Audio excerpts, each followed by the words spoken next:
സുനന്ദ പുഷ്കറിന്റെ മരണത്തിന് കാരണം പൊളോണിയം എന്ന രാസവസ്തു അല്ല എന്ന കണ്ടെത്തലെത്തിയിരിക്കുന്നു. ആന്തരിക അവയവങ്ങൾ പരിശോധിച്ച പരിശോധനാ ഫലമാണ് പുറത്തെത്തിയിരിക്കുന്നത്. ഇപ്പോൾ വിവരങ്ങളുമായി എം സന്തോഷ് ചേരുന്നു. സന്തോഷ്, ചാരവൃത്തി അടക്കം ഉൾപ്പെട്ട കൊലപാതകത്തിലേക്ക് വിരൽ ചൂണ്ടുന്നതായിരുന്നു പൊളോണിയം അംശം എന്ന സാധ്യത. പക്ഷേ ഇപ്പോൾ പൊളോണിയം അല്ല സുനന്ദ പുഷ്കറിന്റെ മരണകാരണമായി നയിക്കപ്പെട്ടതെന്ന് ആ വിവരങ്ങൾ എത്തുന്നത്. പരിശോധനാ ഫലം, മറ്റു വിവരങ്ങൾ കൂടി.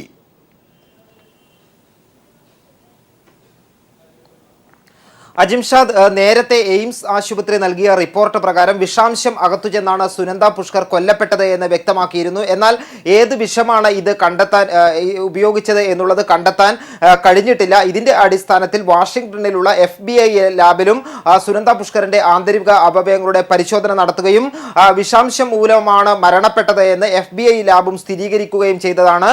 ഇത് സംബന്ധിച്ച് വാഷിംഗ്ടണിൽ നിന്നും റിപ്പോർട്ട് ഡൽഹി പോലീസിന് ലഭിക്കുകയും ചെയ്തിട്ടുണ്ട്. ഏത് പോയിസണാണ് ഉപയോഗിച്ചത് എന്നുള്ള കാര്യം ഈ FBI റിപ്പോർട്ടിൽ ഉണ്ട് എന്നാണ് അറിയാൻ കഴിയുന്നത്. ഏതായാലും എയിംസ് അധികൃതർ ഇപ്പോൾ നൽകിയിട്ടുള്ള റിപ്പോർട്ടിന്റെ അടിസ്ഥാനത്തിലും വിഷാംശം തന്നെയാണ് മരണകാരണമെന്ന് വ്യക്തമാക്കുന്നുണ്ടെങ്കിൽ കൂടിയും പൊളോണിയം അല്ല എന്നുള്ള ഒരു തരത്തിലേക്കാണ് എയിംസിന്റെ റിപ്പോർട്ട് വരുന്നത്. ഏതായാലും ഈ കേസിൽ ശശി തരൂരിനെ വീണ്ടും വൈകാതെ ചോദ്യം ചെയ്യും എന്നാണ് നമുക്ക് അറിയാൻ കഴിഞ്ഞത്. നേരത്തെ ഈ കേസ് അന്വേഷിക്കുന്ന അന്വേഷണ സംഘം 4 തവണ ശശി തരൂരിനെ വിളിച്ചു വരുത്തിയിരുന്നു, ചോദ്യം ചെയ്യുകയും ചെയ്തിരുന്നു. വീണ്ടും പുതിയ റിപ്പോർട്ടുകളെല്ലാം വന്നതിന്റെ അടിസ്ഥാനത്തിൽ ശശി തരൂരിനെ വീണ്ടും ദില്ലി പോലീസ് ചോദ്യം ചെയ്യും എന്നാണ് അറിയാൻ കഴിഞ്ഞത്. അതേസമയം ശശി തരൂരിനെ നുണ പരിശോധനയ്ക്ക് വിധേയമാക്കും എന്നുള്ള സൂചനകൾ ഉണ്ടായിരുന്നു. ഈ കാര്യത്തിൽ അനുമതി ആവശ്യപ്പെട്ട് അന്വേഷണ സംഘം കോടതിയെ സമീപിക്കും എന്നും അറിഞ്ഞിട്ടുണ്ട്. ഏതായാലും ഈ കാര്യങ്ങളെല്ലാം വിരൽ ചൂണ്ടുന്നത് ഇന്ന് ദേശീയ മാധ്യമങ്ങൾ റിപ്പോർട്ട് ചെയ്യുന്നത് പ്രകാരം ശശി തരൂർ ഈ കേസിൽ അകത്താകും എന്നതുൾപ്പെടെയുള്ള കാര്യങ്ങളാണ് ദേശീയ മാധ്യമങ്ങൾ ചർച്ച ചെയ്യുന്നത്. പ്രത്യേകിച്ചും ഈ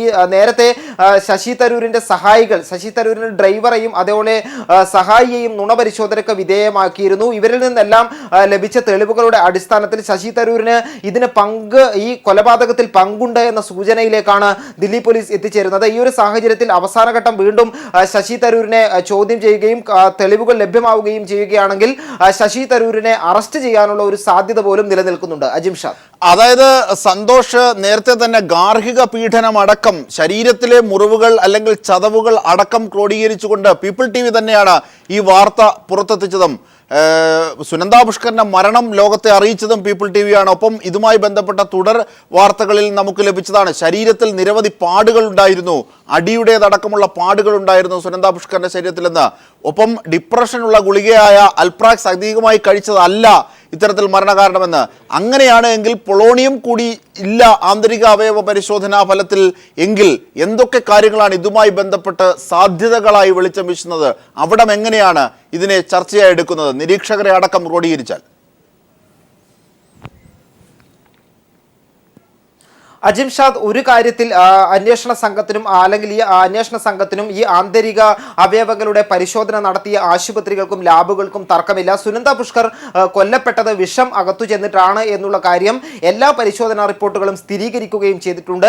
ഇതിൽ ഏത് വിഷമാണ് സുനന്ദയുടെ ഉള്ളിൽ ഉണ്ടായിരുന്നത് എന്ന് കണ്ടെത്തുന്നതിനെ സംബന്ധിച്ച് മാത്രമാണ് ചില തർക്കങ്ങളും ആശയക്കുഴപ്പങ്ങളും നിലനിൽക്കുന്നത്. ഏതായാലും ദില്ലി പോലീസിന് വാഷിംഗ്ടണിലെ FBI ലാബ് നൽകിയ റിപ്പോർട്ടിൽ ഈ വിഷാംശം ഏതാണ് എന്നതിനെ സംബന്ധിച്ച് സൂചനയുണ്ട്. പക്ഷേ അത് കൃത്യമായി ഇതുവരെ പുറത്തു വന്നിട്ടില്ല എന്നുള്ള ഒരു കാര്യം കൂടി നിലനിൽക്കുന്നുണ്ട്. പ്രത്യേകിച്ചും ഇന്ത്യയിലെ ലാബുകളിൽ നടത്തിയ പരിശോധനയിൽ ഈ വിഷാംശം ഏതാണ് എന്ന് കണ്ടെത്താൻ കഴിയാത്ത സാഹചര്യത്തിലായിരുന്നു വിദേശ ലാബുകളെ ആശ്രയിക്കാൻ അന്വേഷണ സംഘം തീരുമാനിച്ചത്. ഇതിന്റെ അടിസ്ഥാനത്തിലാണ് വാഷിംഗ്ടണിൽ വെച്ച് ഈ പരിശോധന നടത്തുകയും ചെയ്തത്. വാഷിംഗ്ടണിൽ നടത്തിയ പരിശോധനയിലും വിഷം അകത്തുചെന്നാണ് മരിച്ചത് എന്നുള്ള കാര്യം വ്യക്തമാണ്. എന്നാൽ ഏത് വിഷാംശമാണ് എന്നുള്ളതിനെ സംബന്ധിച്ച് ഈ റിപ്പോർട്ടിൽ 2 തരത്തിലാണ് ഇപ്പോൾ അഭ്യൂഹങ്ങൾ നിലനിൽക്കുന്നത്. ഒന്ന്, ഈ റിപ്പോർട്ടിൽ തന്നെ FBI ലാബ് ഏത് വിഷമാണ് അകത്തുള്ളത് എന്നുള്ള കാര്യം കൃത്യമായി ചൂണ്ടിക്കാണിച്ചിട്ടുണ്ട് എന്നുള്ള ഒരു കാര്യം നിലനിൽക്കുന്നുണ്ട്. പക്ഷേ അന്വേഷണ സംഘം ഈ കാര്യം ഇതുവരെ പുറത്തുവിട്ടിട്ടില്ല. മറ്റൊരു വാദം, വിഷം അകത്തു ചെന്നാണ് മരിച്ചത് എന്നുള്ളത് FBI ലാബും കണ്ടുപിടിച്ചിട്ടുണ്ട്.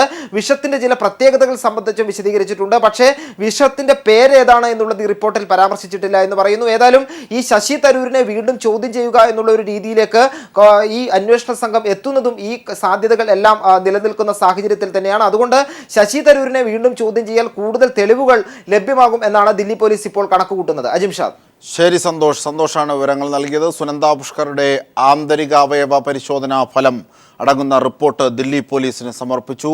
ശശി തരൂർ കുടുങ്ങും, കൂടുതൽ പരുങ്ങലിലാകും എന്ന രീതിയിലാണ് ഇതുമായി ബന്ധപ്പെട്ട നിരീക്ഷകരും വിലയിരുത്തുന്നത്. ഇത്തരം വിവരങ്ങളാണ് ഞങ്ങളുടെ പ്രതിനിധി സന്തോഷം നൽകിയത്.